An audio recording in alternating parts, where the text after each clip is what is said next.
베드로 사도는 우리가 이 땅을 지나가는 나그네라고 이야기하고 있습니다. 우리는 천국 백성입니다. 왕 같은 제사장들입니다.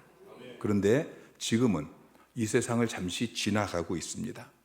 그리고 우리가 저 천국에 이르러서 행복이 시작되는 것이 아니고 이 땅을 지나가면서도 이곳에도 행복한 삶을 살아야 합니다. 행복하게 살기 위해서 가장 중요한 게 무엇입니까? 그것은 관계입니다. 관계를 잘해야 됩니다. 위로 하나님과의 관계, 그리고 옆으로 사람들과의 관계. 그래서 이 땅에서, 이 땅의 백성으로서 국가 공동체 안에서 어떻게 관계를 해야 되는지, 특별히 위정자들과, 그리고 직장에서는 또 어떻게 내 위에 있는 상관들과 관계를 해야 되는지, 그리고 오늘 본문에서는 이제 가정에서 어떻게 관계를 가져야 하는지 이것들을 교훈하고 있습니다. 오늘 가정에 대한 메시지를 벌써 5월이 되기 전에 제가 의도하지 않게 가정 메시지가 나왔습니다. 우리가 특별히 사도 베드로의 가르침에 이제 귀를 기울여야 되는 것은 주로 바울의 메시지를 통해서, 에베소서를 통해서 우리가 가정 메시지를 듣는데,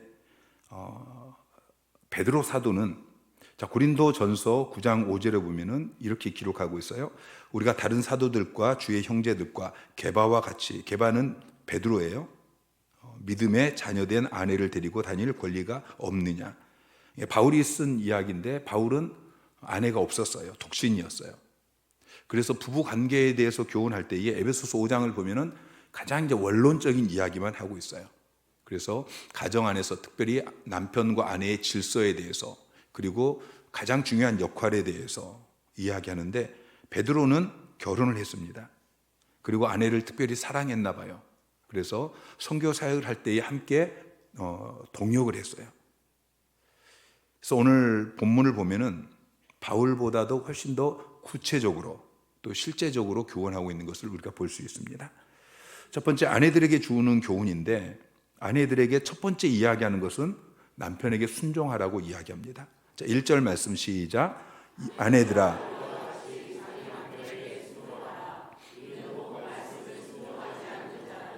말로 말미암지 않고 그의 아내의 행실로 말미암아 구원을 받게 하려 함이니. 자, 순종하라고 이야기하고 있는데, 순종이라고 번역되어진 휘포타소라는 단어는, 휘포라는 단어하고 타소라는 단어가 합성되어진 건데, 휘포라는 단어는 아래라는 의미예요. 어떤 것 아래가 휘포예요. 그 타소는 배치하다, 정돈하다, 지명하다, 임명하다, 그런 의미예요. 그래서 휘포타소라는 이 단어의 원래 의미는 아래에 두다, 그런 의미예요. 순종이 뭐냐? 순종은 하나님이 세우신 권위 질서, 그 아래 나를 두는 거예요. 이게 순종이에요. 자, 아내들에게 자기 남편, 하나님이 세우신 권위자인 자기 남편 아래 나를 놓아라, 순종하라. 그러면서 그 이전에 이와 같이라고 이야기해요. 아내들, 이와 같이 자기 남편에게 순종하라. 이와 같이는 그 앞에 이야기한 이야기들을 이야기하죠. 먼저 국가 공동체 안에서 국민이 위정자에게 순종하고, 또 직장 공동체 안에서 사원이 그 주인에게 순종하는 것처럼, 이제 가정 공동체 안에서 아내들도 남편에게 순종해야 된다라고 말씀하고 있습니다. 당시 로마 사회에서 아내는 남편의 종교를 따라가야 했어요. 그런데 불신 가정에서 이제 아내가 예수를 믿게 됩니다. 이때 남편의 종교를 따르지 않고 기독교를 택한 것 때문에 이미 아내는 남편에게 지금 순종하고 있어요? 불순종하고 있어요? 불순종하는 아내로 이제 낙인이 찍혔어요. 그래서 이 아내는 남편에게 더욱더 순종하는 모습을 보여줘야 되는 것입니다. 그런데 그렇게 남편에게 순종해야 되는 이유가 무엇이냐? 이와 같이 자기 남편에게 순종하라 그러면서 이유를 이야기해요. 이는 혹 말씀을 순종하지 않는 자라도. 자, 말씀을 순종하지 않는다는 것은 자기 남편이 예수를 믿지 않아요. 그래서 남편에게 복음을 전했어요. 근데 남편이 그 말씀에 순종해서 복음을 받아들이지 않는단 말이죠. 자, 남편이 예수를 믿지 않는 우리 아내들 계시죠? 왜 대답이 없으세요? 다들 남편이 교회 나오시나요?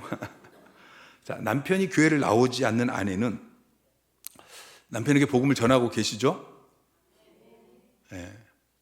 없는 줄 알았더니 또 전하시는 분은 계시네. 자, 남편의 구원에 관심이 없는 아내, 이 아내는 나쁜 아내예요. 자, 먼저 복음을 받아들이고 예수 믿고 너무 행복하고, 그러면 내 남편, 내 사랑하는 남편에게 가장 먼저 가서 복음을 전해야 돼요. 자, 그런데 말로 남편에게 복음을 전했는데 그걸 받아들이면 얼마나 좋겠어요. 그런데 대부분은 잘 안 받아들여요. 그럴 때 어떻게 해야 됩니까? 이제는 말 없이 말로 예수 믿으면 좋아요, 너무 행복해요, 나하고 같이 교회 갑시다, 이렇게 말하던 것을 멈추고 이제는 뭘 보여줘야 돼요? 순종하는 아내의 행실을 보여줘야 돼요. 그럼 남편이 그 아내의 행실을 보고 예수를 믿고 구원받게 된다는 이야기예요. 자, 그럼 어떤 행실을 보여줘야 되느냐? 2절에 보면은 너희의 두려워하며 정결한 행실을 봄이라. 자, 아내들은 남편에게, 불신 남편에게 두려워하고 정결한 행실을 보여줘야 돼요. 여기서 두려워하는 것은 남편을 두려워하는 게 아니에요. 하나님에 대한 두려움이에요. 여러분, 예수 믿는 사람은 결코 사람을 두려워서는 안 돼요. 남편을 두려워서는 안 돼요. 하나님만 두려워해야 돼요. 그래서 쉬운 성경은 2절을 이렇게 번역합니다. 남편들은 여러분이 하나님을 경외하며 깨끗이 살아가는 것을 지켜보고 있습니다. 그러니까 두려워하는 게 남편이 아니에요. 하나님을 두려워하는, 하나님을 경외하고 깨끗하게 살아가는 모습을 여러분이 보여주셔야 돼요. 여러분, 입으로 전도하지 마시고 삶으로 전도하시기 바랍니다. 여러분, 남편에게 말로 하던 것 멈추시고요, 삶으로 보여주세요. 아내뿐 아니라 남편도 마찬가지예요. 자, 고린도전서 7장 16절 말씀 시작. 아내된 자들이여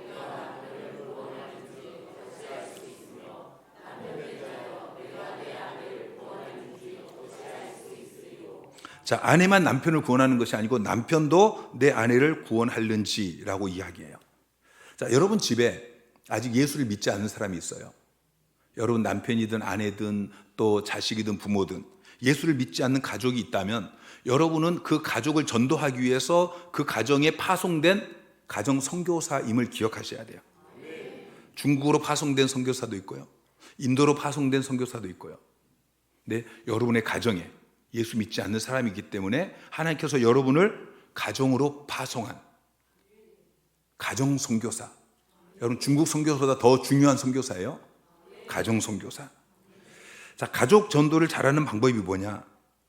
청교도 설교자였던 리차드 팩스터 목사가 참 목자상이라는 아주 작은 소책자에서 유명한 이야기를 했어요. 목사가 목회를 잘하는 길은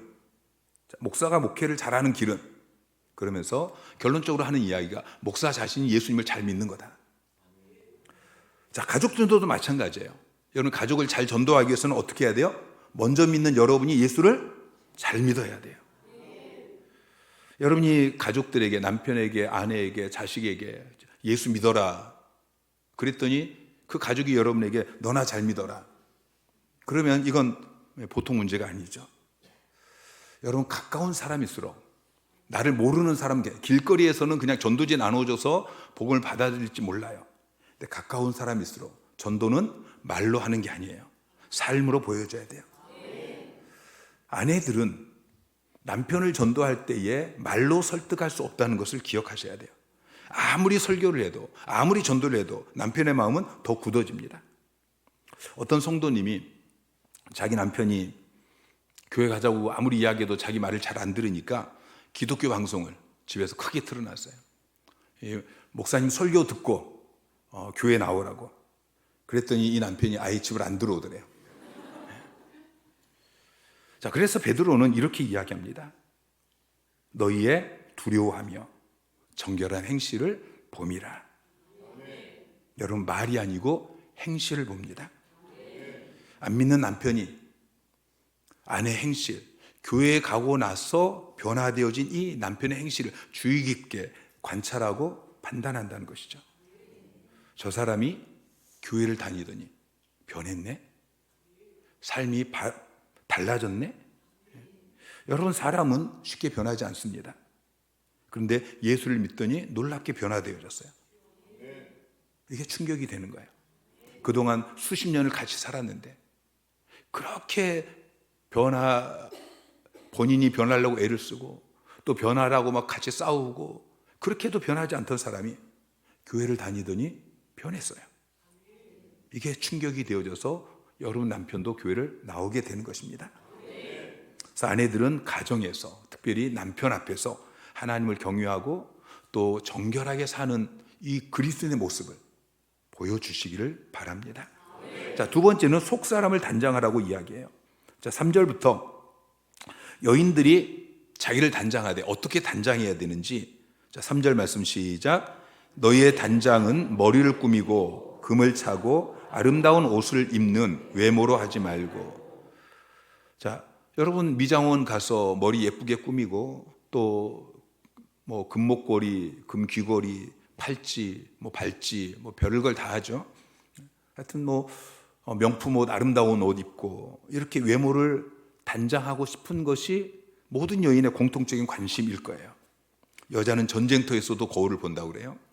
근데 성경은 외모가 아니고 내면을 단장하라고 이야기합니다. 여러분 미장원 가서 파마하는 게 이게 죄는 아니에요.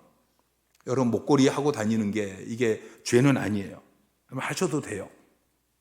로마 시대 여성들은 이 헤어스타일을 가꾸기 위해서 시간을 많이 소비했다고 그래요.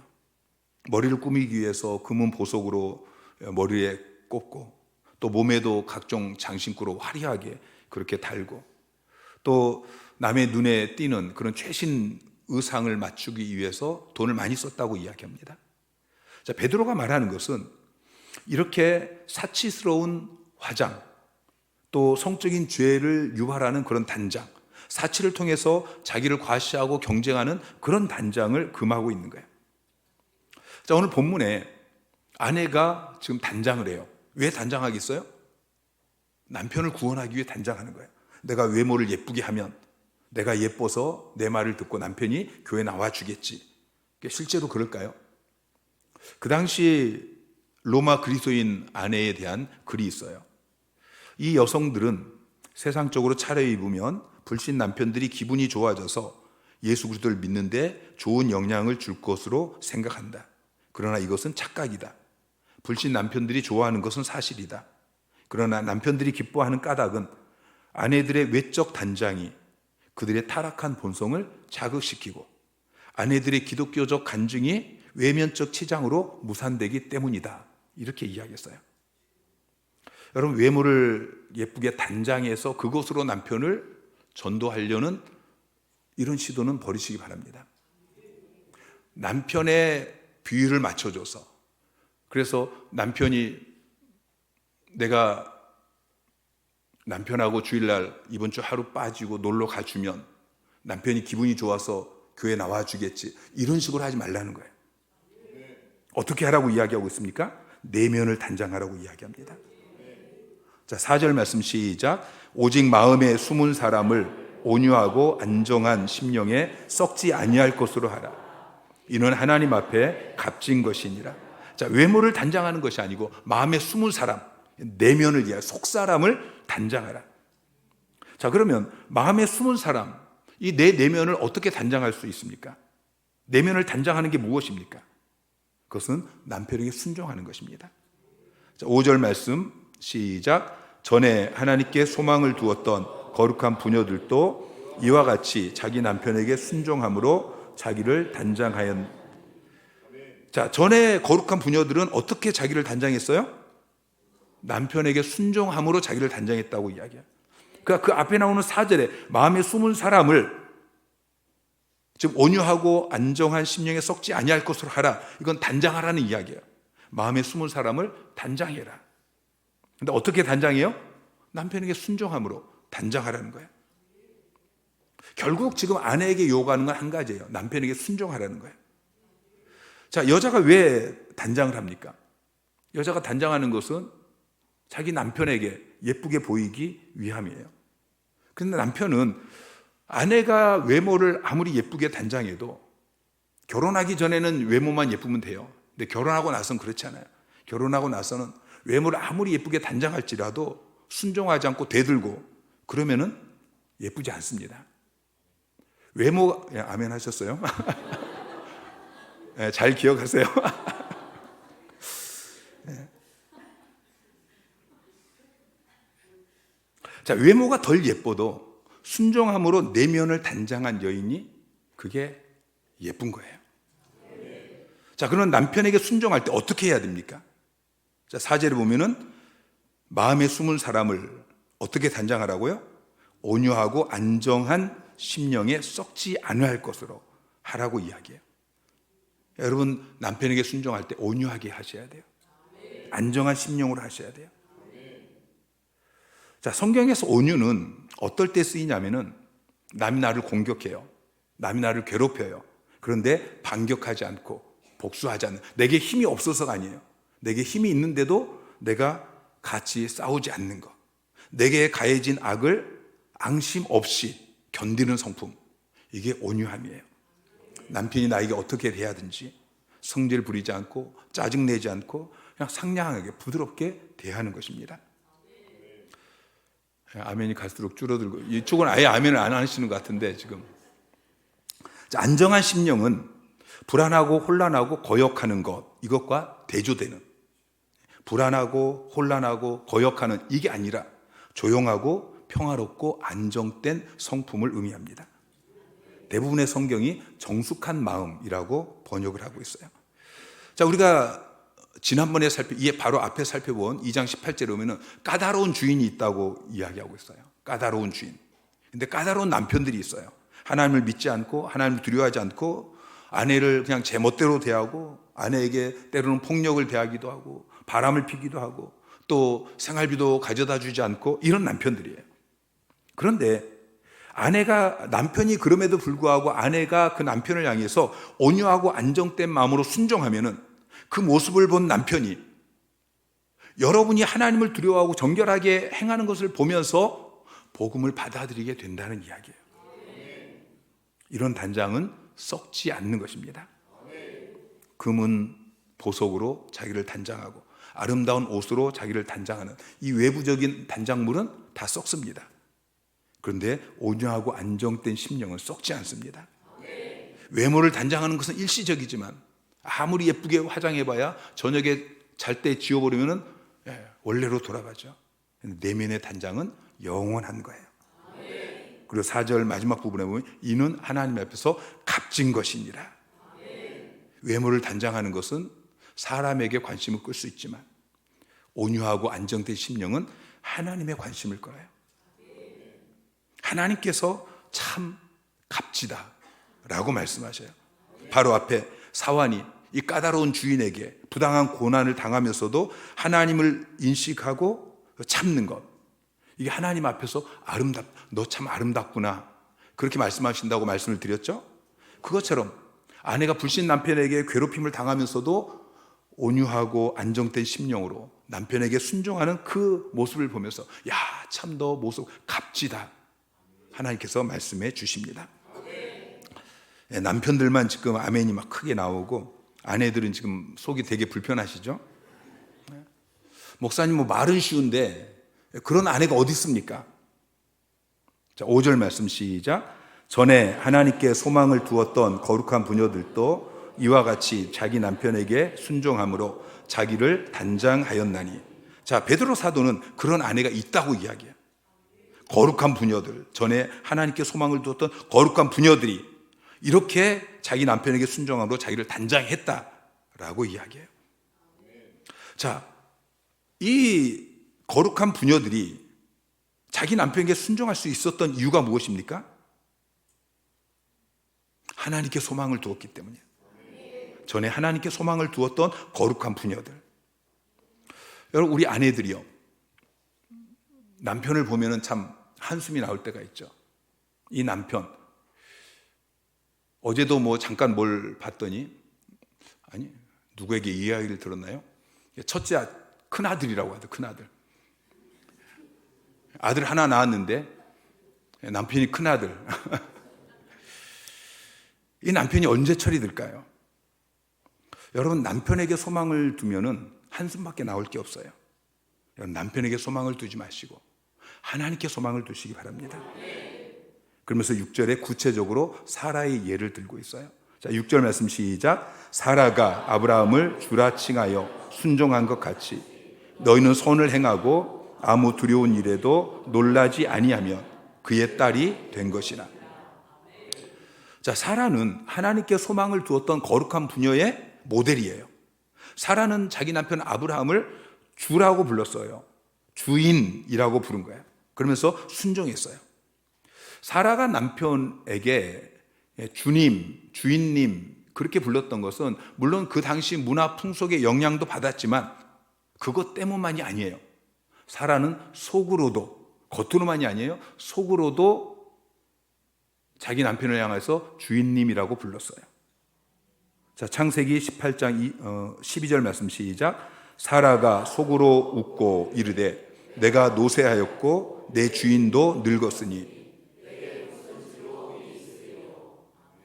자, 속으로 웃으면서 비웃으면서 그러면서도 내 주인이라고 이야기해요. 자, 그런데 재밌는 것은 사라라는 이름의 뜻이 여주인이에요. 여주인 또는 왕비 그런 의미예요. 여러분 누가 여주인이 될 수 있습니까? 자기 남편이 주인이어야 그 아내가 여주인이 될 수 있는 거예요. 누가 왕비가 될 수 있습니까? 자기 남편이 왕이어야 자기가 왕비가 될 수 있는 거예요. 여러분 왕비가 되고 싶은가요? 모든 여인들은 심리학자들에 의하면 모든 여인들의 마음 깊은 곳에 왕비가 되고 싶어하는 왕비 콤플렉스가 있다라고 하는데요. 자, 누가 왕비가 될 수 있어요? 자기 남편이 왕인 사람. 여러분이 왕비 대접을 받으려면 여러분 남편이 왕 대접을 받아야 돼요. 여러분 남편이 어디서 왕 대접을 받겠어요? 어디서도 못 받아요. 그러니까 여러분이 왕비 대접을 받으려면 여러분이 남편을 왕 대접하셔야 돼요. 그래야 여러분도 왕비 대접을 받을 수 있는 것입니다. 하나님께서 남편들에게 주신 욕구가 있어요. 그것은 존경받는 거예요. 여러분 남편을 존경하세요. 왕처럼 존경해 보세요. 그러면 남편도 아내를 왕비처럼 대접할 것입니다. 여러분 잘 아는 어거스틴은 그 어머니 모니카의 눈물 어린 기도로 하나님께 돌아왔어요. 그가 회심한 다음에 고백록에서 자기 어머니에 대해서 이렇게 기록하고 있습니다. 어머니는 남편을 그녀의 주인으로 섬겼으며 주님께로 남편을 인도하려고 정성을 기울였다. 그리고 그녀의 행동으로 남편에게 하나님을 설교했으며 하나님은 아름다운 행실로 어머니를 장식하셨고 남편에게 진정으로 칭찬받도록 만드셨다. 결국 모니카의 남편은 모니카의 그 정결한 행실로 말미암아 하나님을 믿게 되어집니다. 여러분 사라가 자기 남편 아브라함을 주라고 부르면서 순종한 것처럼 남편에게 순종하시기 바랍니다. 그러면은 그의 딸이 된다고 말씀하고 있어요. 자, 예수를 믿는 사람은 다 아브라함의 아들입니다. 근데 예수를 믿고 남편에게 바르게 순종하는 아내들은 다 사라의 딸이 되는 거예요. 자, 아브라함이 믿음의 조상이라면 사라는 순종의 조상이에요. 믿음과 순종은 사실 같이 가는 건데 사라는 순종의 조상이에요. 우리 하나교회 모든 자매들은 사라의 딸, 순종함으로 가정을 천국으로 만드는 순종의 여인이 되시기를 주님 이름으로 축원합니다. 자, 그 다음은 남편에게 주시는 교훈입니다. 자, 7절 말씀 시작. 남편들아 이와 같이 지식을 따라 너희 아내와 동거하고 그를 더 연약한 그릇으로 또 생명의 은혜를 함께 이어받을 자로 알아 귀히 여기라. 이는 너희 기도가 막히지 아니하게 하려 함이라. 자, 남편들은 아내와 동거할 때에 지식을 따라 동거해야 돼요. 아내와 함께 살되 아내가 어떤 존재인지, 아내가 무엇을 좋아하고 이런 것들을 알고서 아내를 깊이 배려하면서 함께 살라고 이야기하고 있습니다. 자, 아내를 알아야 아내를 배려할 수 있어요. 아내를 알아야 아내를 사랑할 수 있어요. 우리 남편들은 아내를 잘 아시나요? 우리 남편들이 갑자기 꿀먹은 벙어리가 되셨어요? 자, 남편들은 내 아내가 무엇을 좋아하는지, 또 내가 내 아내가 무엇을 싫어하는지 이걸 잘 아셔야 돼요. 부부 싸움할 때에 왜 내 아내가 그렇게 말을 하는지, 왜 그렇게 행동하는지 이것들을 아셔야 돼요. 근데 그걸 모르면 어떻게 해야 됩니까? 도대체 이해를 못하겠다라고 하는 것이 아니고, 모르면 어떻게 해야 돼요? 공부를 하셔야 돼요. 예전에 교회에서 애니어그램을 공부한 적이 있어요. 그때 이제 부부들이 같이 많이 이제 공부를 했었는데, 어떤 부부가 함께 공부를 하고 나서 한 분이 그렇게 고백했어요. 이거 공부 안 했더라면 당신이 그런 사람이고 내가 이런 사람인지 내가 어떻게 알았을까? 그런 이야기를 하더라고요. 그러니까 공부를 하고 나니까 상대방이 어떤 사람인 것을 알게 되어지는 거예요. 내 아내가, 내 남편이 이런 사람이구나. 우리 남편들은 부지런히 공부하셔야 돼요. 책도 읽으시고요. 또 아내하고 이야기도 하시고, 아내를 좀 유심히 살펴보기도 하시고, 필요하면 상담도 좀 받으시고, 그래서 뭘 알고 아내하고 동거하시기 바랍니다. 두 번째는 아내를 귀히 여기라고 이야기해요.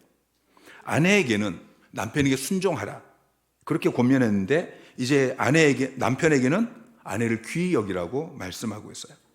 귀히 여기라라는 이 단어를 쉬운 성경은 아내를 존중해 주시기 바랍니다, 존중이라고 번역했어요. 여러분, 남편은 아내를 언제나 귀하게 여겨야 됩니다. 왜냐하면 우리 남편은 아내를 장인에게서부터 건너받았기 때문이에요. 여러분, 결혼식 할 때에 장인에게서부터 아내를 건너받았죠? 자, 여러분의 아내의 아버지는 그 아내를 낳고 그리고 결혼할 그때까지 정말 귀하게 키웠어요. 그리고 이제 부모의 품을 떠날 이 시기가 되어져서 그 귀한 딸을 사위에게 넘겨준 거예요. 남편은 이제 그 책임을 이어받은 거예요. 이 여인을 그동안 아버지가 귀하게 여기고 자라나게 하고 보살핀 이것을 이제 남편이 이어받았다는 것이죠. 그래서 신부된 자기 아내를 귀하게 돌보아야 하는 것입니다. 자, 귀하게 돌보라고 이야기하면서 몇 가지 이유를 이야기해요. 첫째는 더 연약한 그릇이다라고 이야기해요. 여러분, 사람은 토기장이신 하나님이 만드신 그릇과 같아요. 남자도 여자도 다 하나님이 만드신 그릇이에요. 그런데 여자는 더 연약한 그릇이에요. 더 깨어지기 쉬운 그릇이에요. 자, 이 말은 아내가 남자보다 못하다 그런 의미가 아니에요. 아내가 남편에 비해서 뭐 정신적으로, 도덕적으로, 영적으로 더 못한 것은 아니에요. 또 남편보다 뭐 더 강한 부분도 있지만, 그러나 신체적인 구조나 또는 뭐 감정적인 부분, 이런 부분이 특별히 좀 더 연약하죠. 그래서 남편은 아내의 그 육체적인 연약함을 존중해야 돼요. 배려해 줘야 돼요. 무엇보다도 아내의 감정을 배려해 줘야 돼요. 여자는 남자보다도 이 감정적인 부분, 감성, 이분이 더 발달되었어요. 그러니까 감정적으로 더 상처받기가 쉽다는 것이죠. 감정이 들쑥날쑥 할 때가 많이 있어요. 아내는 시댁이 아무리 잘해줘도 시자만 들어가면은 스트레스를 받아요. 이런 부분들에서 더 연약하고 쉽게 깨진다는 이야기죠. 그럴 때에 그냥 비난하고 윽박지르고 그러는 것이 아니고 어떻게 해야 돼요? 귀하게 여겨야 돼요. 존중해 줘야 돼요. 배려해 줘야 돼요. 골로새서 3장 19절 말씀 시작. 남편들아, 아내를 사랑하며 괴롭게 하지 말라. 자, 남편은 아내를 사랑할 뿐만 아니라 괴롭게 하지 않아야 돼요. 아내는 남편의 종이 아니에요. 아내는 남편의 성적 충족의 대상이 아니에요. 남편은 아내가 좋아하지 않는 일을 하라고 강요해서는 안 돼요. 그냥 남자가 힘이 더 있기 때문에, 어떤 육체적인 힘이나 또는 재정적인 힘이나 이런 게 있기 때문에 막 그 힘으로 윽박질러서는 안 된다는 것입니다. 남편은 가정의 권위자입니다. 그래서 아내는 남편에게 순종해야 합니다. 근데 남편은 어떤 일을 결정할 때 내가 권위자니까 그냥 내 말 들어 하는 것이 아니고, 아내의 의견을 듣고 아내의 의견을 존중하고, 그리고 호소할 때 그 호소를 참고하고, 그렇게 결정을 해야 되는 것입니다. 자, 7절 마지막 부분에 또 다른 이유를 이야기하고 있는데, 자, 남편이 지식을 따라 아내와 동거하고 또 아내를 귀하게 여겨야 되는 이유를 설명하면서 그렇게 할 때에 너희의 기도가 막히지 않는다 라고 말씀하고 있어요. 자, 하나님께서 권위자를 세울 때에는 그 권위자를 통해서 가정을 축복하기를 원하십니다. 하나님께서 목사를 교회의 권위자로 세울 때는 목사를 통해서 여러분을 축복하려고, 그래서 목사는 말씀으로 여러분을 이렇게 하면 복 받습니다라고 가르치고 그 다음에 손을 들어서 축복 기도를 하는 것이죠. 가장도 마찬가지예요. 하나님께서 남편을 가정의 권위자로 세울 때는 축복 기도의 권위를 함께 주셨어요. 하나님께서는 우리 남편들이 가정을 위해서 거룩한 손을 들어서 축복하며 기도하기를 원하셔요. 그렇게 축복하며 기도할 때 하나님께서 그 축복의 기도를 들으시고 응답해 주셔요. 자, 디모데전서 2장 8절 시작. 그러므로 각처에서 남자들이 분노와 다툼이 없이 거룩한 손을 들어 기도하기를 원하노라. 거룩한 손을 들고 기도해야 돼요.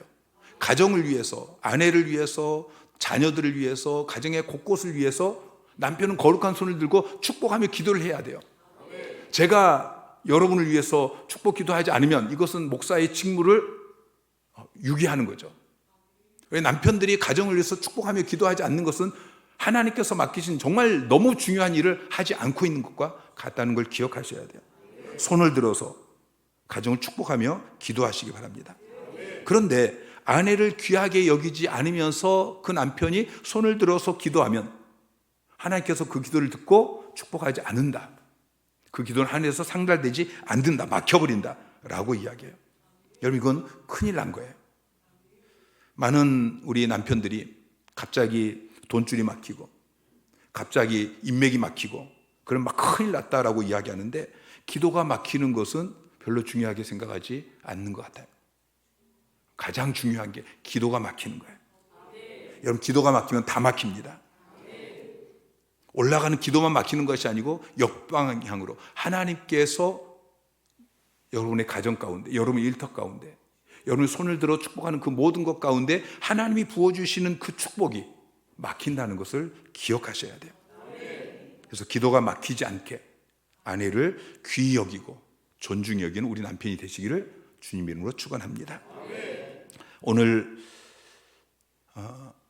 가정 공동체 안에서 아내가 남편에게, 남편이 아내에게 어떤 모습으로 살아야 하는가 하는 것들을 교훈했는데, 부디 우리 아내들은 남편에게 주신 말씀은 잊어버리시고요, 또 남편들은 아내에게 주신 말씀을 잊어버리시고 본인에게 주신 말씀만 붙잡고 살아가시기를 주님 이름으로 축원합니다.